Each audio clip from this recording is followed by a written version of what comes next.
India. मैं हूं आपके साथ प्रीति रघुनंदन। कोरोना का खतरा अभी भी बरकरार है, लिहाजा घर से बाहर निकलिए तो मास्क जरूर पहनिए, क्योंकि इस वक्त यही सबसे बड़ा कवच है। और इसके साथ ही साथ न्यूज़ 18 इंडिया एक कैंपेन भी चला रहा है, #मास्क पहनो इंडिया। आप भी इस कैंपेन का हिस्सा बन सकते हैं, तो ध्यान रखिए जब भी आपको घर से बाहर निकलना है मास्क का इस्तेमाल हमेशा करना है। और इसी के साथ ही मुद्दा गरम प्रोग्राम की शुरुआत कर रहे हैं इस वक्त की बड़ी खबर से, जो कि आ रही है उत्तर प्रदेश से। यूपी एटीएस ने धर्मांतरण कराने वाले गैंग का पर्दाफाश करने का दावा किया है। पकड़े गए दोनों आरोपी दिल्ली के जामिया नगर इलाके के रहने वाले हैं और यहीं से इन्हें गिरफ्तार किया गया है। यूपी पुलिस के मुताबिक जहांगीर और उमर गौतम नाम के इन दो लोगों पर अब तक 1000 से ज्यादा हिंदुओं का धर्म परिवर्तन कराने का आरोप लगा है। इनके ऊपर सिर्फ यूपी ही नहीं बल्कि पूरे देश में धर्मांतरण कराने का आरोप है। तो ये इस वक्त की बड़ी खबर उत्तर प्रदेश से, जहां यूपी एटीएस ने धर्मांतरण कराने वाले गैंग का पर्दाफाश किया है।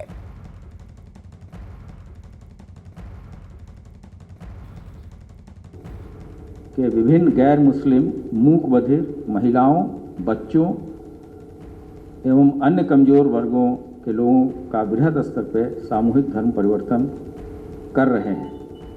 उमर ने यह बताया पूछताछ में कि उन्होंने अभी तक लगभग 1000 गैर मुस्लिम लोगों को मुस्लिम धर्म में परिवर्तित कराया है तथा बड़ी संख्या में उनकी मुस्लिमों से शादी कराई गई है। उमर एवं उसके सहयोगियों द्वारा धर्म परिवर्तन हेतु इस्लामिक दावा सेंटर, जो जोगाबाई एक्सटेंशन जामिया नगर में है, वहाँ से इस संस्था का संचालन किया जाता है। हमने जो दासना में एक मंदिर में 2 व्यक्ति घुसने का प्रयास किए थे, उनसे जब पूछताछ हुई तो ये चीज़ें निकल के आई हैं और फिर ये पता चला है कि इनका बहुत पैन इंडिया नेटवर्क है, जिसमें से कुछ चीज़ें हम लोगों ने अभी एकत्रित कर ली हैं और संबंधित व्यक्ति से 2 बार पहले भी पूछताछ की गई थी, लेकिन उस समय गिरफ्तारी और अन्य चीज़ों के बारे में दस्तावेज ऐसे नहीं थे। तो जब अब ये बात कंफर्म हो गई है कि एक सुनियोजित साजिश तरीके से ये सब चीज़ें हो रही हैं, तो इनको गिरफ्तार किया गया है और आगे भी इसकी कार्रवाई चलेगी। जो 2 व्यक्ति गिरफ्तार किए गए हैं उनको संबंधित सक्षम न्यायालय में हम लोग प्रस्तुत कर रहे हैं। इनका आगे भी हम पुलिस कस्टडी रिमांड लेंगे तथा अन्य जगहों पे भी जो लोग वांछित हैं तथा अगर इसके अतिरिक्त जो भी लोग इस कूट रचित तरीके से दस्तावेज तैयार कराने में या प्रलोभन देने में शामिल हैं, उनके विरुद्ध भी विधि सम्मत कड़ी कार्रवाई आने वाले दिनों में की जाएगी। और इस बड़े पर्दाफाश पर बात करने के लिए हमारे साथ हमारे 2 सहयोगी जुड़ रहे हैं। अजीत लखनऊ से जुड़ रहे हैं, साथ ही चंदन जजवाड़े दिल्ली से जुड़ रहे हैं। अजीत, सबसे पहले बताइए कि कैसे इन लोगों के गैंग के बारे में जानकारी मिली यूपी एटीएस को? देखिए, बिल्कुल प्रीति, यूपी के जो डासना है, गाजियाबाद के डासना में मंदिर में 2 लोगों ने घुसने का प्रयास किया था, जिसके बाद यूपी की एटीएस ने जांच की। वहीं से पता चला कि ये मंदिर में घुसने का मामला सांप्रदायिक तनाव का मामला नहीं है। वहीं से उमर का नंबर यूपी एटीएस के हाथ लगा। उसके बाद इस सर्विलांस के जरिए पता चला कि ये तो बहुत बड़ा खेल है। 1000 लोगों का धर्मांतरण कराया जा रहा है, जिसमें जबरन और प्रलोभन देकर मूक बधिर बच्चों को नोएडा में, इसके अलावा आगरा, कानपुर, कई सारे ऐसे जगह थे जहां पर इन लोगों ने मेरठ टारगेट किया और ऐसे लोगों का नेक्सस सामने आया जिसमें विदेशी फंडिंग की बात हुई। खुद एडीजी ने प्रेस कॉन्फ्रेंस की और एटीएस ने प्रीति उमर और जहांगीर को दिल्ली के जामिया से गिरफ्तार किया और उनके पास से कई सारे ऐसे सबूत और तथ्य यूपी एटीएस को मिले जो काफी चौंकाने वाले थे। उनके पास ऐसे वीडियोज भी मिले हैं, हालांकि मीडिया से साझा नहीं किया गया। इन वीडियो में वो प्रलोभन देते हुए, वो धमकाते हुए, कई सारे ऐसे सबूत यूपी एटीएस को हाथ लगे। इसीलिए यूपी एटीएस ने कहा कि ये वीडियो कहाँ भेजा जा रहा था, विदेश में बैठा इनका आका कौन है, कैसे अपने पूरे नेक्सस को चला रहे थे। 2 आदमी सिर्फ 1000 आदमियों का, 1000 लोगों का धर्मांतरण नहीं करा सकते। यूपी एटीएस के कान खड़े हो गए, जिसके बाद 2 लोगों की दिल्ली पुलिस से बात करके गिरफ्तारी की गई और अभी कई बड़े खुलासे होने बाकी हैं। कानून मंत्री से हम बात कर रहे थे, उन्होंने भी कहा कि ऐसी कार्रवाई करेंगे कि उनके पुश्तें याद रखेंगी, क्योंकि 2022 का चुनाव उससे पहले ऐसी साजिशें बहुत होंगी।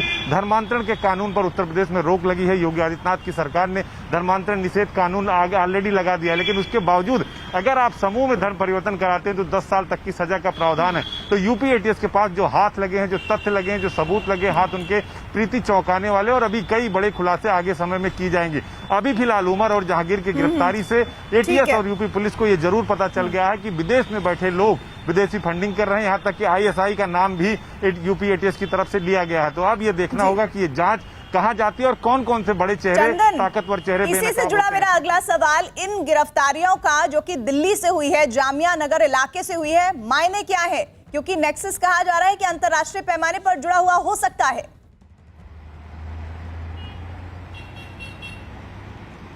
बिल्कुल, देखिए प्रीति, जामिया नगर में रहने का मतलब ये है कि एक राज्य में जहां क्राइम हो रहा है वहां से बचने के लिए दूसरे राज्य से इस पूरे जो ऑपरेशन था उसको अंजाम दिया जा रहा था। फिलहाल एटीएस का ये दावा है कि 1000 से ज्यादा लोगों का धर्मांतरण हुआ है। एटीएस को अभी से लेकर के और जांच करनी है, इनमें और कौन से लोग शामिल थे ये बताना पड़ेगा, साथ ही साथ सबूत पेश करने को, क्योंकि केवल दावे के आधार पर मामले को आगे नहीं बढ़ाया जा सकता। लेकिन ये निश्चित तौर पर एक सेंसिटिव मामला है, काफी ज्यादा गंभीर मामला है। इससे एक तरह का भूचाल जरूर आया, खास करके उत्तर प्रदेश की राजनीति में। अब देखना होगा कि एटीएस कितनी तेजी से जांच करती, क्योंकि पिछले करीब 1 साल से किसी तरह के मामले की ज्यादा जांच नहीं हो पाई कोविड की वजह से, और उससे पीछे का ये मामला है। तो 4 साल से जब इस तरह के काम हो रहे थे, गैर कानूनी काम चल रहा था, एटीएस को उस पर भी तफ्तीश करनी है कि चूक कहां से हुई है, लोकल इंटेलिजेंस से ये सूचना क्यों नहीं मिल पाई कि इस तरह के काम हो रहे हैं, धर्मांतरण का काम हो रहा है। तो तमाम चीजों को लेकर के अभी एटीएस को अपनी जांच आगे बढ़ानी है, पूछताछ करनी है, और संभव है कुछ और गिरफ्तारियां जल्दी ही देखने को मिलेगी। आप बने रहिएगा दोनों हमारे साथ। इस मामले में पुलिस ने विदेश के फंडिंग होने का शक भी जताया है, और अब इन दोनों आरोपियों को गिरफ्तार कर जानकारियां जुटाई जा रही हैं। इन्हें फंडिंग कहां से होती थी, इनका मकसद क्या था, ऐसे तमाम सवालों के जवाब इनसे पूछे जा रहे हैं। इस कार्य हेतु इसके व इसकी संस्था के बैंक खाताओं में तथा अन्य माध्यमों से भी भारी पैसे उपलब्ध कराए जाते हैं। इस कार्य हेतु विदेशों से भी फंडिंग की जाती है, जिसका उपयोग धर्मांतरण हेतु किया जाता है। अजीत, यूपी एटीएस के लिए कितनी कामयाबी है बहुत बड़ी, इस लिहाज से मैं पूछ रही हूं कि क्या ये धर्मांतरण का मसला सिर्फ उत्तर प्रदेश से जुड़ा है या पूरे देश से जुड़ा हुआ है? देखिए, बिल्कुल यूपी एटीएस को बड़ी कामयाबी मिली है, क्योंकि ये जांच किसी और चीज की कर रहे थे, मंदिर में घुसने के मामले को, कि क्या वहां दंगा भड़काने की साजिश थी या और कोई साजिश थी मंदिर के अंदर।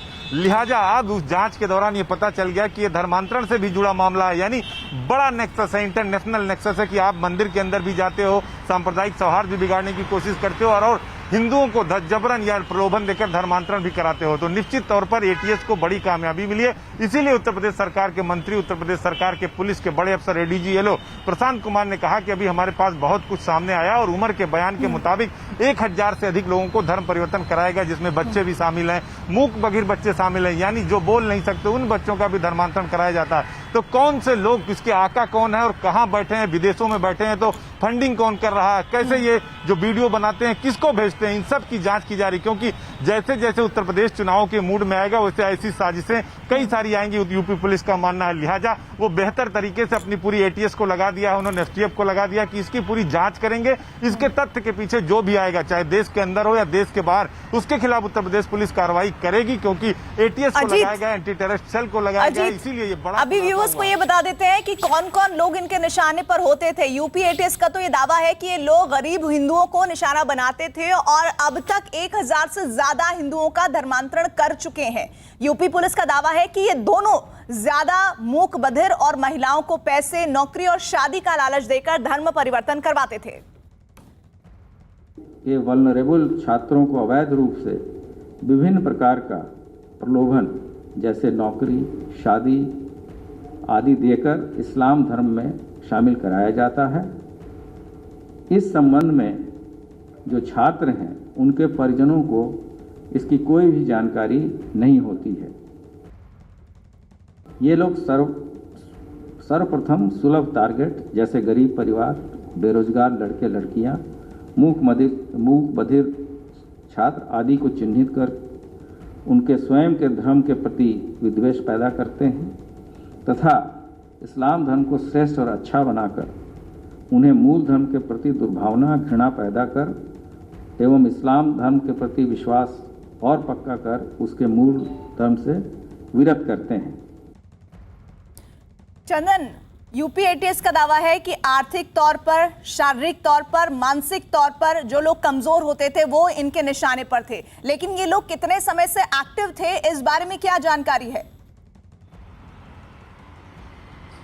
देखिए, एटीएस का दावा है कि 4 साल से ये धर्मांतरण का काम चल रहा था और जो कमजोर लोग होते, चाहे वो आर्थिक रूप से कमजोर हों या शारीरिक रूप से, वो सॉफ्ट टारगेट थे। उनको किसी तरह का सहारा या प्रलोभन दे करके और ना माने तो धमकी दे करके, डरा करके धर्मांतरण कराया जा रहा था। ये एटीएस का दावा है। और ये न केवल यूपी के कुछ इलाकों में हो रहा था, बल्कि हरियाणा, जो दिल्ली से सटे हुए हरियाणा के इलाके, वहां भी ये गैंग जो है एक्टिव था। ये सब एटीएस के दावे हैं। यूपी की बात करें तो कानपुर, नोएडा, बरेली, इन तमाम जगहों पर ये गैंग जो एक्टिव था, पुलिस को अपनी जांच करनी है एटीएस को कि ये कहां तक एक्टिव था, कितना पेनिट्रेट कर पाया था, ये किन किन इलाकों में इनके लोग सक्रिय थे। तमाम बातें भी जांच करनी है, उसके बाद ही ज्यादा जानकारी मिल पाएगी। फिलहाल चूंकि मामला अंडर इन्वेस्टिगेशन है तो पुलिस ज्यादा कुछ बता नहीं सकती, क्योंकि इससे जांच पर असर पड़ता है। लोग सतर्क हो सकते हैं जो लोग इसमें शामिल हैं, इसलिए नाम या इलाके के बारे में ज्यादा जानकारी नहीं दी जा रही है। और अब आपको सुनवाते हैं इस मामले में बीजेपी नेता संजीव बालियान का कहना क्या है। यूपी चुनाव से पहले बड़ा खुलासा हुआ है। बड़े पैमाने पर गरीब लोगों का धर्मांतरण कराया जा रहा था। हमारे साथ बातचीत करने के लिए मौजूद हैं केंद्रीय मंत्री डॉक्टर संजीव बालियान जी। संजीव जी, बड़े पैमाने पर हजारों लोगों का खुलासा हुआ है और साल में 250 से 400 लोगों का धर्मांतरण हुआ, जिसमें गरीब लड़कियों की शादी कराने के नाम पर साजिश की जा रही थी। जो मूक बधिर बच्चे हैं उनका धर्मांतरण कराने का खुलासा हुआ है और माना यह जा रहा है कि ISI द्वारा ये फंडिंग की जा रही थी। ये बड़ा गंभीर प्रश्न है और कुछ गिरफ्तारियाँ हुई हैं, और गिरफ्तारी सिर्फ उनकी ना हो जो मुखौटे हैं। इसकी गहराई में जाना चाहिए, क्योंकि अगर ये उत्तर प्रदेश में तो आज दूसरे प्रदेश में भी निश्चित रूप से होगा। तो इसकी पूरी गहनता के साथ जांच हो और जो भी दोषी हैं, क्योंकि बहुत बड़ी समस्या धर्मांतरण रही है पूरे देश में पहले से ही, और अगर इस तरह की साजिशें रची जा रही हैं तो उन पर खुलासा भी होना चाहिए, जांच भी होनी चाहिए और सख्त कार्रवाई हो कि आगे से ऐसी घटनाएं दोबारा ना हो। और इसी मुद्दे पर उत्तर प्रदेश सरकार के अल्पसंख्यक कल्याण विभाग के मंत्री मोहसिन रजा का क्या कहना है, वो भी आपको सुनवा देते हैं। हम बता देना चाहते हैं कि उत्तर प्रदेश में भारतीय जनता पार्टी की आदरणीय योगी जी के नेतृत्व की सरकार है। ये किसी मुल्ला की सरकार नहीं है कि आप यहाँ पर इस तरह के कृत्य कर लेंगे। यहाँ पर सबका साथ, सबका विकास और सबके विश्वास की बात हम करते हैं। यहाँ पर हम किसी को इस तरह का कृत्य नहीं करने देंगे। इसीलिए हमारी सुरक्षा एजेंसियां, उनको हाथ हमने बांध नहीं रखे हैं। उन पर कोई पॉलिटिकल प्रेशर नहीं है। वो प्रदेश के हित में, देश के हित में उनको काम करने की पूरी छूट है। और ऐसे लोगों को कतई नहीं बख्शा जाएगा जो लोग देश में इस तरह का काम कर रहे हैं। हम उन्हें भी बिहाइंड द बार करेंगे, उन्हें भी जेल में डालने का काम करेंगे जिन्होंने इनको फंडिंग की है। अजीत, चुनावी साल जरूर है, लेकिन ऐसा लग रहा है कि मौजूदा सरकार इस गंभीर मसले को लेकर बहुत जबरदस्त तरीके से सख्ती करने वाली है आने वाले दिनों में। देखिए, बिल्कुल प्रीति, सख्ती करने वाली, क्योंकि उत्तर प्रदेश सरकार यानी मुख्यमंत्री योगी आदित्यनाथ को इस बात का अंदाजा है कि अगर कहीं इस तरह की चूक होगी तो सरकार के ऊपर जवाबदेही तय करनी पड़ेगी और सरकार को जवाब देना होगा और विपक्ष सरकार को घेरेगा, क्योंकि चुनाव मूड है। इसके पहले भी आपने देखा कि एक वीडियो वायरल हुआ था, उसको लेकर मुख्यमंत्री ने किस तरह से कार्रवाई की। तो ऐसी साजिश की वीडियो ना हो जिस तरह उमेद पहलवान का गाजियाबाद में आया था। तो अब सरकार लगातार इस बात को लेकर अपनी एजेंसियों को अलर्ट पर कर दिया है कि जो भी इस तरह की हरकतें करेगा उसके खिलाफ बड़ी कार्रवाई की जाएगी, किसी को छोड़ा नहीं जाएगा, क्योंकि चुनावी साल है, लिहाजा साजिशों का भी जो सिलसिला है वो चलेगा। इसको लेकर एटीएस, STF, यूपी पुलिस जितनी है, सभी LI यूपी की सभी को एक्टिव कर दिया है कि आने वाले समय में ऐसी घटनाओं को रोका जा सके जिससे प्रदेश में अमन और शांति कायम रहे। प्रीति, ठीक है, आप दोनों ही हमारे साथ बने रहिएगा और इस मसले पर जिन भी तरह के अपडेट्स आएंगे हम सबसे पहले अपने व्यूअर्स को न्यूज़ 18 इंडिया पर दिखाएंगे। आप दोनों का फिलहाल शुक्रिया। और इस बीच पंजाब से जुड़ी हुई बड़ी खबर, जहां नवजोत सिंह सिद्धू के बयानों के बाद कांग्रेस में हलचल तेज है। सिद्धू ने कैप्टन अमरिंदर सिंह सरकार की आलोचना करते हुए कहा है कि हाईकमान सबसे ऊपर है। 2022 ਨੂੰ ਲੈ ਕੇ ਤਿਆਰੀ ਕਿਸ ਤਰੀਕੇ ਦੀ ਹੈ ਔਰ ਕੀ ਕੈਪਟਨ ਅਮਰਿੰਦਰ ਸਿੰਘ ਔਰ ਨਵਜੋਤ ਸਿੰਘ ਸਿੱਧੂ ਔਰ ਪ੍ਰਤਾਪ ਸਿੰਘ ਬਾਜਵਾ ਔਰ ਰਮਨੀਤ ਸਿੰਘ ਬਿੱਟੂ ਕਾਂਗਰਸ ਦੇ ਇੱਕ ਫਰੇਮ ਦੇ ਵਿੱਚ ਫਿੱਟ ਹੋ ਪਾਣਗੇ ਔਰ ਇਸ ਵੇਲੇ ਨਵਜੋਤ ਸਿੰਘ ਸਿੱਧੂ ਦੇ ਮਨ ਦੇ ਵਿੱਚ ਕੀ ਚੱਲ ਰਿਹਾ ਕਿਉਂਕਿ ਪੰਜਾਬ 'ਚ ਬੈਠੇ ਪੰਜਾਬੀ ਨਹੀਂ ਬਲਕਿ ਦੁਨੀਆ 'ਚ ਬੈਠੇ ਪੰਜਾਬੀ ਇਹ ਜਾਣਨਾ ਚਾਹ ਰਹੇ ਨੇ ਕਿ ਨਵਜੋਤ ਸਿੰਘ ਸਿੱਧੂ ਅਗਲਾ ਸਟੈਪ ਕੀ ਕਰਨਗੇ। ਸਿੱਧੂ ਸਾਹਿਬ ਬਹੁਤ ਬਹੁਤ ਸਵਾਗਤ ਹੈ। ਧੰਨਵਾਦ ਛੋਟੇ ਭਾਈ, ਤੇਰੀ ਜਿਹੜੀ ਊਰਜਾ ਹੈ ਇਹ ਮੈਨੂੰ ਚੰਗੀ ਲੱਗਦੀ ਹੈ ਯਾਰ। ਐਨਰਜੀ ਜਿਹੜੀ ਹੈ ਨਾ ਉਹ ਟਰਾਂਸਮਿਟ ਹੁੰਦੀ ਹੈ ਚਾਰੇ ਪਾਸੇ, ਬੰਦਾ ਪ੍ਰਫੁੱਲਿਤ ਜਿਹਾ ਫੀਲ ਕਰਦਾ। God bless you. Sidhu Sahib, ਤੁਹਾਡੀ ਜਿਹੜੀ એનર્ਜੀ ਹੈ ਉਹ ਇਸ ਵੇਲੇ ਪੰਜਾਬ ਦੇ ਲੋਕ ਜਾਣਨਾ ਚਾਹ ਰਹੇ ਹੈ ਕਿ ਕਿੱਧਰਲੇ ਪਾਸੇ ਜਾ ਰਹੀ ਹੈ। ਮੇਰੀ એનર્ਜੀ ਖੁੱਲੀ ਕਿਤਾਬ ਹੈ, ਸਭ ਨੂੰ ਦਿਖਦੀ ਹੈ, ਕੋਈ ਅੱਜ ਦੀ ਨਹੀਂ ਹੈ, 17 ਸਾਲ ਦੀ ਹੈ। ਮੇਰੀ ਜਰਨੀ ਜਿਹੜੀ ਹੈ 17 ਸਾਲ ਦੀ, ਉਹ ਮੈਂ ਟਿਕਾ ਕੇ ਦੱਸ ਦੂੰ ਤੈਨੂੰ। ਇੱਕੋ ਏਜੰਡੇ ਤੇ ਖੜਾ ਕਿ ਇਹ ਸਿਸਟਮ ਜਿਹੜਾ ਦੋ ਪੰਜਾਬ ਦੇ ਪਾਵਰਫੁਲ ਪਰਿਵਾਰ ਕਬਜ਼ਾ ਕਰੀ ਬੈਠੇ ਆ, ਚਲਾ ਰਹੇ ਆ, ਵਾਰੀਆਂ ਖੇਡਦੇ ਆ, ਆਪਣੇ ਬਿਜ਼ਨਸ ਇੰਟਰਸਟ ਪ੍ਰੋਟੈਕਟ ਕਰਦੇ ਆ। ਇਹ ਤੁਹਾਡੀ ਪਾਰਟੀ ਜਾਂ ਦੂਜੀ ਪਾਰਟੀ? ਮੈਂ ਕੀ ਆ ਨਾ, ਲੋਕਾਂ ਨੂੰ ਸਭ ਪਤਾ ਹੈ। ਰਾਜੇਸ਼ ਖੰਨਾ ਜੀ ਕਹਿੰਦੇ ਨਾ ਪਬਲਿਕ ਹੈ ਸਭ ਜਾਣਤੀ, ਕੁਛ ਦੱਸਣ ਦੀ ਨੂੰ ਸਭ ਪਤਾ ਹੈ, ਇੱਕ ਇੱਕ ਚੀਜ਼ ਪਤਾ ਉਹਨਾਂ ਨੂੰ। ਇਹ ਭੇਦ ਖੁੱਲ ਗਏ, ਇਹ ਪਰਦੇ ਫਾਸ਼ ਹੋ ਗਏ, ਛੁਪੇ ਰੁਸਤਮ ਹੁਣ ਐਨ ਸਾਹਮਣੇ ਆ ਗਏ, ਐਨ ਟਿਕਾ ਕੇ ਪਤਾ ਲੱਗ ਗਿਆ ਲੋਕਾਂ ਨੂੰ। ਠੀਕ ਹੈ, ਸਭ ਤੋਂ ਵੱਡੀ ਜਿਹੜੀ ਦੁਖਦ ਗੱਲ ਹੈ ਕਿ ਜਿਹੜਾ ਲੈਜਿਸਲੇਚਰ ਹੈ ਉਹਦੀ ਗਰਮਾਂ ਨੂੰ ਢਾਲ ਆ ਚੁੱਕੀ ਹੈ। 25 ਸਾਲ 3 ਲੱਖ ਕਰੋੜ ਦਾ ਕਰਜ਼ਾ, ਇਹ ਜਿਹੜੀ ਇਰਰਿਪੇਅਰੇਬਲ ਡੈਮੇਜ ਹੈ ਨਾ, ਉਹ ਇਸੇ ਦਾ ਹੈ ਕਿ ਲੋਕਾਂ ਨੇ ਨੁਮਾਇੰਦੇ ਚੁਣੇ, ਲੋਕਾਂ ਨੇ MLA ਚੁਣੇ, MP ਚੁਣੇ ਹੈ, ਤੇ ਤੁਸੀਂ ਇਸ ਸਿਸਟਮ ਨੂੰ ਅਫਸਰ ਨੂੰ ਜਵਾਬਦੇਹੀ ਬਣਾਤਾ। ਅਫਸਰ ਤਾਂ ਨਹੀਂ ਚੁਣੇ ਨਾ ਲੋਕਾਂ ਨੇ, ਤੇ ਜਦੋਂ ਤੁਸੀਂ ਅਫਸਰਾਂ ਨੂੰ ਇਹ ਸਿਸਟਮ ਜਵਾਬਦੇਹੀ ਬਣਾਓ ਔਰ ਅਫਸਰਾਂ ਨੂੰ ਆਪ ਕੰਟਰੋਲ ਕਰੋ, ਇਹਦੀ ਮਿਨਿਸਟਰੀ ਠੋਕ ਦਿਓ, ਇਹਨੂੰ ਐਂ ਕਰ ਦਿਓ, ਇਹਨੂੰ ਐਂ ਕਰ ਦਿਓ, ਇਹਨੂੰ ਟੰਗਾ ਤੁਹਾਨੂੰ ਕੱਢਣਾ, ਐਂ ਕਰਨਾ, ਉਹਨੂੰ ਹਰੇਕ ਨੂੰ ਕੰਟਰੋਲ ਕਰਨ ਦੀ ਕੋਸ਼ਿਸ਼ ਕਰਦੇ। ਇਹ ਸਿਸਟਮ ਹੈ ਔਰ ਇਸ ਸਿਸਟਮ ਨੂੰ ਬਦਲਣ ਦੇ ਲਈ ਮੈਂ ਲੜ ਰਿਹਾ ਮਿੱਤਰਾ। ਅੱਜ ਦਾ ਨਹੀਂ ਲੜ ਰਿਹਾ, ਉਦੋਂ ਦਾ ਲੜ ਰਿਹਾ। ਔਰ ਲੋਕਾਂ ਨੇ ਦੇਖ ਲਿਆ ਨਿਰੰਤਰ 5-6 ਇਲੈਕਸ਼ਨ ਜਿਤਾਤੇ, ਸਮਝਿਆ ਨਹੀਂ ਕਿਉਂ ਬਦਲਿਆ ਸਿਸਟਮ? ਮੈਂ ਕੀ ਆ ਨਾ, ਕਿਉਂ? ਬਿਲਕੁਲ ਅੱਜ ਦੇਖ ਲੈ, ਭੇਦ ਖੁੱਲੇ ਪਏ ਨੇ, ਚੂੜਾਂ ਹਿੱਲੀਆਂ ਪਈਆਂ ਨੇ। ਕੰਬਖਤੀ ਕੀ ਨਿਸ਼ਾਨੀ, सूख गया कुएं का पानी। ਉਹ ਕਹਿੰਦੇ ਨਾ ਕਮਾਣੀ ਨਾ ਪਈਆ ਤੇ ਗੱਡੀ ਜੋਤੇ ਮੇਰਾ ਭਈਆ। ਕਿਉਂ ਅੱਜ ਕਿਉਂ ਇਹ ਦਿਨ ਦੇਖੇ ਸੀ ਕਦੇ? ਇਸੇ ਕਰਕੇ ਇਹ ਸਵਾਲ ਸੁਣੇ ਸੀ ਕਦੇ? ਕਿਉਂ? ਕਿਉਂਕਿ ਭਾਈ ਲੋਕ ਸਮਝ ਗਏ ਹੈ ਕਿ ਆਪਣੇ ਸਵਾਰਥਾਂ ਦੇ ਲਈ ਪੂਰਤੀ ਦੇ ਲਈ ਸਿਸਟਮ ਹੈ ਇਹ, ਆਪਣੇ ਬਿਜ਼ਨਸ ਇੰਟਰਸਟ ਦੇ ਪੂਰਤੀ ਦੇ ਲਈ ਹੈ ਇਹ। ਪੰਜਾਬ ਗਿਰਵੀ ਧਰਿਆ ਗਿਆ ਤੇ ਲੋਕਾਂ ਦੀ ਜਿਹੜੀ ਤਾਕਤ, ਟੈਕਸਾਂ ਦੀ ਤਾਕਤ ਇਹਨਾਂ ਕੋਲ ਆਈ, ਇਹ ਵਾਪਸ ਨਹੀਂ ਆਈ। 4 ਬੰਦਿਆਂ ਦੇ ਪਾਵੇ ਨਾਲ ਸਰਕਾਰਾਂ ਬਣਤੀਆਂ। ਕਿਵੇਂ ਹੋ ਗਿਆ ਇਹ? ਮੈਨੂੰ ਇੱਕ ਗੱਲ ਦੱਸ। ਔਰ ਕੀ ਇਸ ਸਿਸਟਮ ਨੂੰ ਬਦਲਿਆ ਨਹੀਂ ਜਾਊਗਾ? ਲੋਕ ਬਦਲ ਦੇਣਗੇ ਜਦੋਂ ਲੋਕਾਂ ਨੂੰ ਇਹ ਪਤਾ ਲੱਗ ਗਿਆ ਵੀ ਇਦਾਂ ਬੇਵਕੂਫ ਬਣਾਉਂਦੇ ਆ, ਇਸ ਤਰ੍ਹਾਂ ਝੂਠੇ ਵਾਅਦੇ ਬੋਲਦੇ ਕਰਦੇ ਆ ਔਰ ਇੱਕ ਦੂਜੇ ਨੂੰ ਹੈਂਡਓਵਰ ਕਰਦੇ ਆ। ਹਿਸਾਬ ਕਿਤਾਬ ਹੈਂਡਓਵਰ ਨਹੀਂ, 400 ਦੀ ਵੈਕਸੀਨ 1600 ਚ ਵਿਕੂ ਔਰ ਉਹ ਵੀ ਖੁੱਲੇ ਆਮ। ਇਹ ਦੱਸ ਕੇ ਵੀ ਅਸੀਂ 1600 ਚ ਵੇਚ ਰਹੇ ਹਾਂ। ਕੋਈ ਮਤਲਬ ਤੈਨੂੰ ਲੱਗਦਾ ਕਿ ਇਹ ਸਿਸਟਮ ਇੰਨਾ ਬੇਵਕੂਫ ਹੈ? ਇਹ ਕੀ ਚੱਲ ਰਿਹਾ ਹੈ? ਮੈਨੂੰ ਦੱਸ ਕੇ ਫਿਰ ਆਏਗਾ ਕੌਣ? ਮੈਨੂੰ ਮੈਂ ਕਿਹਾ ਇੱਕ ਗੱਲ ਨੂੰ ਸੁਣਨਾ, ਤੈਨੂੰ ਮੈਂ ਜਦੋਂ ਕਹਿੰਦਾ 2 ਪਰਿਵਾਰ ਤੇ ਤੂੰ ਐਡਾ ਕੱਚਾ ਤਾਂ ਹੈ ਨਹੀਂ ਮਿੱਤਰਾ, ਤੂੰ ਤਾਂ ਪੱਕਿਆ ਫਾਣਾ ਹੈ। ਨਹੀਂ ਮੈਂ ਤੇ ਮੈਨੂੰ ਇਹ ਗੱਲ, ਪੰਜਾਬ ਦੇ ਲੋਕ, ਮੈਂ ਕਿਹਾ ਮੈਂ ਪੰਜਾਬ, ਮੈਂ ਕਿਹਾ ਪੰਜਾਬ, ਮੈਂ ਕਿਹਾ ਪੰਜਾਬ ਦੇ ਲੋਕ ਜਾਣਦੇ ਆ 2 ਪਰਿਵਾਰ। ਰੋਟੀ ਨੂੰ ਚੋਚੀ ਨਹੀਂ ਕਹਿੰਦੇ ਮਿੱਤਰਾ, ਸਭ ਪਤਾ ਉਹਨਾਂ ਨੂੰ। ਸਭ ਪਤਾ ਹੈ ਕਿ ਕੌਣ ਰਾਜ ਕਰਦੇ ਨੇ ਪਿਛਲੇ 25 ਸਾਲ, ਕਰਜ਼ਾ ਕਿੱਦਾਂ ਚੜਿਆ, ਇੱਕ ਇੱਕ ਚੀਜ਼ ਪਤਾ। ਪੰਜਾਬ ਨੂੰ ਅਵਗਤ ਕਰਾਤਾ ਪੂਰੀ ਤਰ੍ਹਾਂ ਠੋਕ ਕੇ, ਹਰੇਕ ਬੰਦੇ ਨੂੰ ਪਤਾ। ਤੇ ਮੈਂ ਪਹਿਲੀ ਕੈਬਨਿਟ ਤੋਂ ਏਜੰਡਾ ਲੈ ਕੇ ਆਇਆ ਸੀ, ਪ੍ਰਸ਼ਾਂਤ ਕਿਸ਼ੋਰ ਸਾਹਿਬ ਤੋਂ ਕਨਫਰਮ ਕਰ ਲੈਣਾ। ਸੱਚਾ ਸੁੱਚਾ ਆਦਮੀ ਹੈ, ਜਦੋਂ ਗੱਲ ਕਰਦਾ ਤੁਹਾਨੂੰ ਲੱਗਦਾ ਵੀ ਯਾਰ ਇਹ ਤੇ ਵਿਸ਼ਵਾਸ ਕਰੋ। ਹਾਈ ਕਮਾਂਡ ਨੇ ਭੇਜਿਆ ਸੀਗਾ ਔਰ ਉਸ ਬੰਦੇ ਨੇ ਮੈਨੂੰ ਕਿਹਾ ਵੀ ਤੁਸੀਂ ਏਜੰਡਾ ਸਿਸਟਮ ਦੇ ਵਿੱਚ ਰਹਿ ਕੀ ਕਰ ਸਕਦੇ ਹੋ। ਮੈਂ ਕਿਹਾ ਯਾਰ ਨਹੀਂ ਤੇ ਮੈਂ ਕੋਈ ਫਾਇਦਾ ਨਹੀਂ ਹੈ, ਮੈਂ ਦਰਸ਼ਨੀ ਘੋੜਾ ਨਹੀਂ ਬਣਨਾ। ਮੈਂ ਕਿਹਾ ਬਿਲਕੁਲ ਨਹੀਂ। ਉਹ ਕਹਿੰਦਾ ਗਿਆ, ਮੈਂ ਹਾਈ ਕਮਾਂਡ ਨੂੰ ਮਿਲਿਆ, ਨੇਕ ਲੋਕ, ਖਾਨਦਾਨੀ ਲੋਕ, ਸਮਾਂ ਦਿਖਦਾ ਉਹ ਹਰ ਮਤਲਬ ਆਚਰਣ ਤੇ ਵਿਵਹਾਰ ਦੱਸਦਾ। ਠੀਕ, ਕਮਜ਼ੋਰ ਨਜ਼ਰ ਆਇਆ, ਬਿਲਕੁਲ ਗਲਤ ਫੈਸਲਾ ਨਹੀਂ ਲਿਆ, ਬਿਲਕੁਲ ਗਲਤ। ਇਹ ਨਾ ਕਮਜ਼ੋਰਾਂ ਨੂੰ ਲਗਾਤਾਰ ਸ਼ਿਕਾਇਤ ਕੀਤੀ। ਮੈਂ ਕਿਹਾ ਯਾਰ ਤੂੰ ਮੇਰੀ ਗੱਲ ਨੂੰ ਸੁਣ, ਇਹਨਾਂ ਨੂੰ ਫੈਸਲੇ ਲੈ ਕੇ ਮੁੱਖ ਮੰਤਰੀ ਕਿਹਨੇ ਬਣਾਇਆ?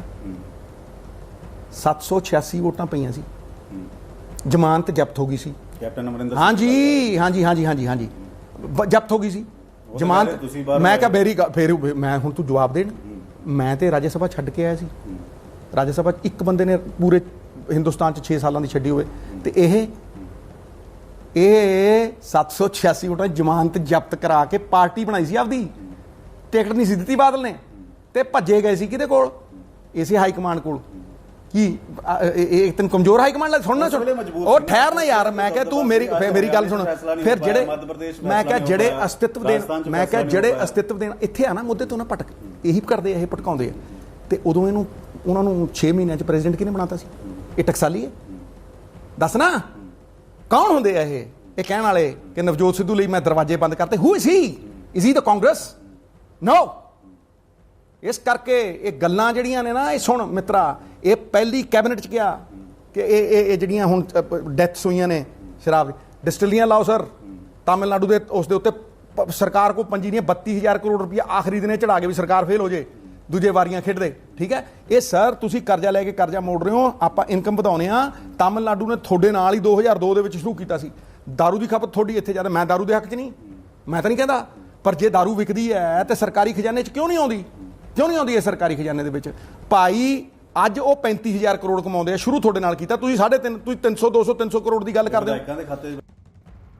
तो नवजोत सिंह सिद्धू ने सीधे सीधे अमरिंदर सरकार पर और अमरिंदर पर निशाना साधा है, लेकिन एक बार भी नाम उन्होंने नहीं लिया है। और मैं सीधे अरुण का रुख कर लेती हूँ, दिल्ली से हमारे साथ जुड़े हैं अरुण। कल पेशी होनी है कैप्टन अमरिंदर साहब की, लेकिन वो तो लगातार जिस तरह से सिद्धू टाल ठोक रहे हैं, ऐसा लग रहा है कि उनको ऐसे पहले से ही पता है कि फैसला उनके हक में आना है। बार बार कह रहे हैं आला कमान, आला कमान। देखिए, यही मुश्किल है जो कांग्रेस की कमेटी है जिसके सामने अमरिंदर सिंह की कल पेशी होनी है, और कमेटी ये कह रही है कि ये पेशी नहीं है। अमरिंदर सिंह को इसलिए बुलाया गया है क्योंकि कमेटी का अब दायरा बढ़ा दिया गया है। सिर्फ पंजाब का विवाद हल करने का काम नहीं रह गया कमेटी का। राहुल गांधी से मुलाकात के बाद राहुल गांधी ने 2 बातें कही इस कमेटी को। पहली तो यह कि कंसेंसस बनाइए, जितने भी नेता हैं, सिर्फ सिद्धू नाराज नहीं है, नाराज और भी नेता हैं, उनके साथ मिलकर के कैप्टन से बात करके कंसेंसस बनाइए। दूसरी बात, जो कल की बैठक है उसमें सिद्धू पर चर्चा नहीं होगी, ये कमेटी के सदस्य कह रहे हैं। उनका ये कहना है कि ये चर्चा होगी कि चुनाव में हम क्या मुद्दे लेके जाएंगे, चुनाव कैसे लड़ेंगे, ब्लूप्रिंट कैप्टन अमरिंदर सिंह दें कि किस तरह से हम अगला चुनाव जीतने जा रहे हैं। तो कल की बैठक में बड़ा सवाल सिद्धू नहीं है, बड़ा सवाल ये है कि कैप्टन अमरिंदर सिंह की क्या रोड मैप है, क्या उनका ब्लूप्रिंट है, कैसे अगला चुनाव हम जीतने जा रहे हैं। जहां तक सिद्धू का सवाल है, सिद्धू ने ये जितने विस्फोटक इंटरव्यू दिए उसके पीछे एक ही कहानी है, कमेटी के सदस्यों ने अब पल्ला झाड़ लिया है, सिद्धू उनके काबू में नहीं आ रहे हैं। सिद्धू जिस दिन कमेटी से मिल के गए उसके बाद से अब तक सिद्धू ने कमेटी के किसी सदस्य से बात नहीं की है, और न ही प्रदेश के प्रभारी महासचिव हरीश रावत उनसे संपर्क कर पाए हैं। कमेटी के लोगों का कहना है कि वो फोन पर भी उपलब्ध नहीं है। तो बात हम क्या करें, नेगोशिएट क्या करें?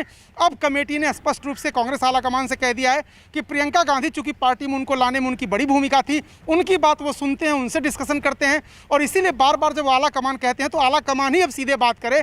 अब यह तय हो गया कि कमेटी सिद्धू से तभी बात करेगी जब प्रियंका गांधी उनसे बात करने और कुछ बीच का रास्ता निकालने के लिए सिद्धू तैयार हो जाएं। लेकिन सिद्धू जिस तरह से बात कर रहे हैं और जिस तरह अंदाज में कैप्टन अमरिंदर सिंह पर हमला कर रहे हैं, 2 बातें साफ कर दी गई हैं। पहली ये कि सिद्धू ने कैप्टन अमरिंदर सिंह के अंडर यानी उप मुख्यमंत्री बन के या मंत्री बन के काम करने से इनकार कर दिया है, पहले भी वो मंत्री बनाए गए थे। और दूसरी बात, फिलहाल उनको प्रदेश अध्यक्ष बनाने का कोई प्रस्ताव नहीं दिया गया है। ऐसे में सिद्धू के राजनीतिक भविष्य को एक तरह से आप अधर में कह सकते हैं। और साथ ही साफ आलाकमान ये भी साफ कर चुका है कि कांग्रेस कभी भी आने वाले चुनाव में कैप्टन अमरिंदर सिंह के चेहरे को रिप्लेस नहीं करने जा रही। बिल्कुल, और सिद्धू और कैप्टन अमरिंदर के बीच काफी समय से अरुण तनातनी चल रही है। क्या आला कमान सुलह के लिए कुछ सोच रहा है, या फिर इसी तरह से निशाने दागते रहेंगे कैप्टन अमरिंदर सिंह पर सिद्धू? देखिए, सिद्धू की जो कमेटी बात कह रही है कि सिद्धू की समस्या यह है कि जब वो आए थे तो कमेटी को सुना के चले गए, कमेटी की सुन के नहीं गए। कमेटी क्या चाहती है ये बात करने के लिए सिद्धू उपलब्ध ही नहीं है, तो नेगोशिएशन किस बात का होगा? सिद्धू आलाकमान के अलावा किसी को अपना नेता मानते नहीं है, तो अगर वो कमेटी को अपना नेता नहीं मानते, अमरिंदर सिंह को अपना नेता नहीं मानते, तो आलाकमान से ही उनको बात करनी होगी। यानी प्रियंका गांधी ही बात करके कमेटी को बताएंगे कि सिद्धू का क्या करना है, कैसे करना है, मॉडलिटीज अब वही तय करेंगी। कमेटी ने अपनी तरफ से उनको उप मुख्यमंत्री बनाने का प्रस्ताव दिया था, कमेटी ने अपनी तरफ से उनको कैंपेन कमेटी का चेयरमैन बनाने का प्रस्ताव दिया था उस बैठक में, लेकिन सिद्धू ने उनकी बात सुनी नहीं। हाँ करने की बात तो अलग है, और उसके बाद जब कमेटी के सदस्य उनसे बात ही नहीं कर पा रहे, टेलीफोन के जरिए भी उनका फोन नॉट रीचेबल है या उनसे बात नहीं हो पाती है, तो जब कमेटी के सदस्य संपर्क ही नहीं कर पा रहे हैं तो फैसला क्या करेंगे? कल की बैठक इसीलिए कमेटी ने फोकस किया है, ब्लूप्रिंट क्या है, रोडमैप क्या है, कैसे कैप्टन अगले चुनाव में जाने वाले हैं। लेकिन सीधे सीधे बात तो ये है कि जिस तरह से नवजोत सिंह सिद्धू ने इंटरव्यू दिया है उसमें तो ऐसा लग रहा है कि कल की बैठक को भले ही आप चुनाव से जोड़कर बता रहे हो कि उनका रोड मैप क्या होगा, उस पर बातचीत हो सकती है। आप जरा बताइए कि सिद्धू का बिल्कुल भी मैटर विषय नहीं आने वाला है कल होने वाली पेशी के दौरान? पॉलिटिकल लोग बैठते हैं, पॉलिटिकल बातें होती हैं, तो निश्चित रूप से ये सारी बातें होती हैं और सिद्धू का जिक्र भी आ सकता है। लेकिन जो एजेंडा है बैठक का, जो कमेटी के सदस्यों ने तय किया, वो ये है, चूंकि इस कमेटी का दायरा बढ़ा दिया गया। पहले ये कमेटी बनाई गई थी विवाद का सुलझा दीजिए, विवाद तो सुलझ नहीं रहा। इस बीच कमेटी का दायरा ये बढ़ा दिया गया कि आप आने वाले चुनाव में कांग्रेस कैसे जानी चाहिए, कांग्रेस के मुद्दे क्या होने चाहिए, ये सब भी कमेटी के जिम्मे दे दिया गया। तो इसलिए कमेटी कैप्टन अमरिंदर सिंह से बात कर रही है। अगर उसको हल निकालना होता तो सिद्धू को भी समन किया जाता है, सिद्धू से भी बात की जाती, क्योंकि बात तभी बनती है जब बात होती है। सिद्धू से बात हो ही नहीं पा रही इस कमेटी की, तो बात बनेगी क्या? स्पष्ट रूप से यह है कि सिद्धू इन लोगों के काबू में नहीं आ रहे हैं जो 3 सदस्यीय कमेटी, और उनका इतिहास भी रहा। आप देखिए बीजेपी में जब थे अरुण जेटली उनको लाने में महत्वपूर्ण भूमिका निभाए थे, उनको राज्यसभा दी गई थी, वो खुद ही इस्तीफा दे दिया। उन्होंने कहा मुझे मिनिस्टर बनाया जा रहा था, मैंने खुद मना कर दिया। तो सिद्धू से बात कर पाना या सिद्धू को काबू में कर पाना बहुत ही मुश्किल इस कमेटी के लिए हुआ है, ये मैं बता सकता हूं आपको। और इसलिए प्रियंका गांधी से बात के पहले अब इस कमेटी का सिद्धू को लेकर फिलहाल कोई रोल नहीं है। तो इसका मतलब तो ये है कि वो जिस कॉन्फिडेंस से आला कमान की बात कह रहे हैं और ऐसा लग रहा है कि उन्हें आला कमान से तवज्जो मिल रही है, ये उनकी बातों से ही लग रहा है या वाकई में आला कमान उनको वाकई में अमरिंदर सिंह को भी तवज्जो देता है, लेकिन उसी स्थिति में पैरेलली नवजोत सिंह सिद्धू को भी वक़्त दी जा रही है? देखिए दोनों राज्यों में स्थिति समान है। अशोक गहलोत और अमरिंदर सिंह के चेहरे को ही लेके आगे जाना ये दोनों राज्यों में तय है, लेकिन पार्टी ये कतई नहीं चाहती कि चाहे सचिन पायलट हो चाहे नवजोत सिंह सिद्धू, उनको खो दिया जाए। पार्टी ये जानती है कि क्राउड पुलर हैं, भीड़ जुटाते हैं, कुछ इलाकों में उनका रसूख है, वहाँ पर लोग उनके नाम पर हो सकता है उनको सुनने आएँ और वोट भी दे दें। अन्य प्रदेशों में भी सिद्धू की उपयोगिता है, वो मध्य प्रदेश की बात करो, राजस्थान की बात करो, कर्नाटक की बात करो, वहाँ पर वो कैंपेन करने जाते हैं, लोगों की भीड़ आती है उनको सुनने के और देखने के लिए। इसलिए पार्टी उनको खोना नहीं चाहती। और प्रियंका गांधी चूंकि उनको पार्टी में लेके आई थी, इसलिए एक मजबूत स्तंभ उनका गांधी परिवार में है और उन्हीं के बल पर वो कैप्टन अमरिंदर सिंह के खिलाफ इतने हमले कर रहे हैं। अगर उनको गांधी परिवार का सपोर्ट नहीं होता तो कैप्टन अमरिंदर सिंह से इतनी तेज लड़ाई वो लड़ ही नहीं सकते थे। और यही वजह है कि दोनों को साधने के चक्कर में, दोनों को बैलेंस बनाने के चक्कर में कमेटी की कोशिश नाकाम रही है। अब प्रियंका गांधी के हवाले ही इस पूरे मामले को, कम से कम सिद्धू के मामले को उनके हवाले करते हैं। एक बात को साधने के चक्कर में ऐसा तो नहीं है कि जनता पूरी तरह से बेरुखी करने लगेगी कांग्रेस पार्टी से पंजाब में? देखिए जब पार्टी के अंदर इनफाइटिंग होती है, जब पार्टी के अंदर बगावत होती है, जब पार्टी 3 तरह की बातें करती है, तो जाहिर सी बात है जो उसके वोटर होते हैं वो निराश होते हैं, जो उसके काडर होते हैं वो उतनी उत्साह ऊर्जा के साथ नहीं जाते मैदान में। इसीलिए ये कमेटी बना दी गई थी और कमेटी ये कह रही थी कि थोड़ा और समय मिल जाता तो शायद ये चीज़ें समय से संभल सकती थी। क्योंकि चुनाव सामने है, सिद्धू को भी पता है कि चुनाव के बाद उनको कोई पूछने वाला नहीं है, इसलिए वो सारे अपने अस्त्र शस्त्र अभी आजमा लेना चाहते हैं, 2 टूक बात करना चाहते हैं। वो जो बातें कह रहे हैं, वो जो चाहते हैं, जिस तरह से वो कैप्टन को झूठा कह रहे हैं, वो बहुत ही मुश्किल है। उनमें और विपक्ष में ज्यादा फर्क नहीं दिख रहा है अरुण। उनकी जो भाषा है, जिस तरह के आरोप वो पंजाब सरकार पर लगा रहे हैं, ऐसे में लग रहा है फायदा तो बात की बात है, नुकसान ज्यादा हो रहा होगा पार्टी को। निश्चित रूप से नुकसान होता है जब पार्टी के अंदर का कोई व्यक्ति, सूबे के मुख्यमंत्री जो सब कुछ गुलाबी तस्वीर पेश करने की कोशिश करता है, अपने चुनाव में जाने से पहले सब कुछ अच्छा होने की बात कहता है, जब उसकी पार्टी के लोग जो मंत्रिमंडल में रह चुके हों, जो आज भी संगठन में, और वो कहें कि वो तो बादल से मिले हुए हैं, वो कहें कि वो शराब माफिया, सैंड माफिया, इनके खिलाफ तो कोई कार्रवाई नहीं कर रहे हैं, वो बिजली विभाग के में जो ठेकेदारी हुई है या जो समझौता हो उसके खिलाफ तो कोई कार्रवाई नहीं कर रहे हैं, तो ये मौका तो मिल जाता है वहाँ पर, चाहे बीजेपी हो, चाहे अकालीज हो, चाहे आम आदमी पार्टी हो, सिद्धू की बात का मुद्दा तो बनेगा। लेकिन पार्टी ये कह रही है कि सिद्धू की बातों पर चर्चा बहुत ज़्यादा होती है, लेकिन कांग्रेस में बहुत ज़्यादा असर नहीं होता है, या जो उसके वोटर हैं उस पर बहुत ज़्यादा असर नहीं होता है। अगर असर होता और बातें भी अरुण कही है नवजोत सिंह सिद्धू ने बिजली और विकास के मुद्दे पर, वो सुन लेते हैं। सिस्टम तो मैं क्या, मेरी गल सुन, मजाल की है हराजे सिस्टम, अज तक जोर लाया नहीं। 17 साल मैं क्या गल सुन की किया सी बादल ने जेतली साहब ਨੂੰ ਤੁਹਾਨੂੰ ਸਰਟੀਫਿਕੇਟ ਦੇਾਂਗੇ, ਇਹਨੂੰ ਉੱਥੇ ਭੇਜੋ, ਇਹਨੂੰ ਛੱਡੋ ਜੀ, ਤੇ ਚਲਿਆ ਗਿਆ ਕੁਰਕਸ਼ੇਤਰ ਸਿੱਧੂ, ਐਮਪੀਗਰੀ ਵੀ ਛੱਡੀ, ਆਈਐਨਬੀ ਮਿਨਿਸਟਰੀ ਵੀ ਛੱਡੀ। ਕੀ ਕੀਤਾ ਇਹਨਾਂ ਨੇ ਜੇਤਲੀ ਸਾਹਿਬ ਦਾ? ਪੈਸਿਆਂ ਨਾਲ ਨਹੀਂ ਲੋਕ ਜਿੱਤੇ, ਕ੍ਰੈਡੀਬਿਲਿਟੀ ਨਾਲ ਜਿੱਤੇ ਲੋਕ, ਕਿਰਦਾਰਾਂ ਨਾਲ ਜਿੱਤੇ ਲੋਕ, ਕੁਝ ਸਟੈਂਡ ਲੈ ਕੇ ਜਿੱਤੇ ਆ। ਇਹ ਨਹੀਂ ਵੀ ਸਤਲੁਜ ਤੋਂ ਇੱਧਰ ਕੁਝ ਬੋਲਿਆ ਤੇ ਉੱਧਰ ਕੁਝ ਬੋਲਿਆ, ਆ ਚੱਕਿਆ ਸਹੁੰ ਖਾਦੀ ਮੁੱਕਰ ਗਏ ਹੈਂ। ਕੀ ਇਹ ਜਿਹੜੇ ਬਿਜਲੀ ਵਾਲੇ ਸਮਝੌਤੇ ਨੇ ਕਿਉਂ ਨਹੀਂ ਓਪਨ ਕਰਦੇ? ਵਿਧਾਨ ਸਭਾ ਪਵਿੱਤਰ ਸਥਾਨ ਖੜ ਕੇ ਕਿਹਾ ਵਾਈਟ ਪੇਪਰ ਦਊਂ, ਕਿਉਂ ਨਹੀਂ ਦਿੱਤਾ? 3 ਰੁਪਏ ਬਿਜਲੀ ਦੇਣ ਨੂੰ ਕਿਹਾ ਸੀ, ਕਿਉਂ ਨਹੀਂ ਦਿੱਤੀ? 5 ਰੁਪਏ ਬਿਜਲੀ ਦੇਣ ਨੂੰ ਕਿਹਾ, 10 ਰੁਪਏ ਕਿਉਂ ਦੇ ਰਹੇ ਹੋ? ਔਰ ਲਾਸਟ 6 ਮਹੀਨੇ 'ਚ ਯਾਦ ਆਉਂਦੀ ਹੈ ਬਿਜਲੀ ਸਸਤੀ ਕਰਨੀ, ਕਿਉਂ ਬਈ? ਕਿਉਂ ਬਈ? ਆ ਵਿਧਾਇਕਾਂ ਨੂੰ ਨੌਕਰੀ ਦਿੱਤੀ, ਕਿਉਂ? ਕੁਰਸੀ ਬਚਾਉਣ ਨੂੰ। ਬੇਅਦਬੀ ਅੱਜ ਆਖਰੀ 6 ਮਹੀਨਿਆਂ 'ਚ ਯਾਦ ਆਈ ਹੈ, ਕਿਉਂ?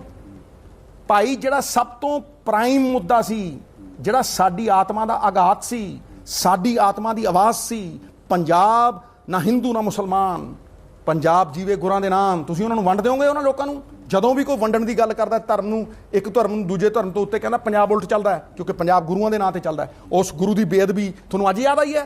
4.5 ਸਾਲ ਕੁੰਭਕਰਨ ਵੀ 6 ਮਹੀਨਿਆਂ ਬਾਅਦ ਉੱਠ ਕਰਦਾ, ਕਿਉਂ ਸੁੱਤੇ ਸੀ? ਐਸਆਈਟੀ ਜਿੰਨੇ ਬਣਾਈ ਉਹ ਅੱਜ ਆਮ ਆਦਮੀ ਮੈਂ ਕਿਹਾ ਮੇਰੀ ਇੱਕ ਗੱਲ ਆਮ ਆਦਮੀ ਪਾਰਟੀ ਚਲਾ ਗਿਆ, ਅਕਾਲੀ ਦਲ ਠਹਿਰ ਨਾ ਯਾਰ, ਇੱਕ ਮਿੰਟ ਯਾਰ, ਅਸੀਂ ਤਾਂ ਕਹਿੰਦੇ ਸੀ ਕਿ ਇਹ ਸਿਆਸਤ ਕਰ ਰਿਹਾ। ਮੈਂ ਕਿਹਾ ਮੇਰੀ ਗੱਲ ਨੂੰ ਸੁਣ, ਸਿੱਟ ਦੀ ਗੱਲ ਕਰਦਾ ਨਾ, ਜੇ ਇਹ ਇੱਥੇ ਮੈਂ ਕਿਹਾ ਛੱਡਣਾ ਯਾਰ, ਇਹ ਇੱਥੇ ਅੱਜ ਕੋਈ ਕਤਲ ਹੋ ਜੇ ਸਿੱਟ ਬਣਾਉਣੇ ਦੱਸ, ਇਹਨਾਂ ਤੋਂ ਪੁੱਛ, ਸਿੱਟ ਬਣਾਉਣੇ? ਥਾਣੇਦਾਰ ਜਾਂਦਾ ਹੈ, ਪਰਚਾ ਦਿੰਦਾ ਹੈ, ਬੰਦਾ ਚੁੱਕ ਲੈਂਦਾ, ਅੰਦਰ ਦੇ ਦਿੰਦਾ, ਸਿੱਟ ਬਣਾਈ ਸੀ ਕਿਉਂ ਬਈ? 6 ਸਾਲ ਤੁਸੀਂ ਖੇਡਦੇ ਰਹੋ, ਐਵੀਡੈਂਸ ਨੂੰ ਵੀਕ ਕਰਦੇ ਰਹੋ, ਕੋਰਟ ਤੇ ਉਹੀ ਫੈਸਲਾ ਕਰੂਗਾ ਨਾ ਜਿਹੜਾ ਐਵੀਡੈਂਸ ਤੁਸੀਂ ਲੈ ਕੇ ਜਾਓਗੇ। ਤੀਜੀ ਵਾਰ ਜਦੋਂ ਤੁਸੀਂ ਐਵੀਡੈਂਸ ਪੇਸ਼ ਕਰੋਗੇ ਕੀ ਰਹਿ ਜਾਊਗਾ ਕੇਸ 'ਚ? ਤੇ ਜਦੋਂ ਸਿੱਟ ਦੇ ਵਿੱਚ ਬੰਦੇ ਖਿਲਰ ਗਏ ਸੀ, 5 ਚੋਂ 4 ਭੱਜ ਗਏ ਸੀਗੇ, ਕਿਉਂ ਨਹੀਂ ਹੋਮ ਮਿਨਿਸਟਰ ਨੇ ਕਿਹਾ ਵੀ ਇਕੱਠੇ ਹੋਏ? ਕਿਹਦੀ ਰਿਸਪੌਂਸਿਬਿਲਿਟੀ ਸੀ ਉਹ, ਮੈਨੂੰ ਦੱਸ। ਇਹੀ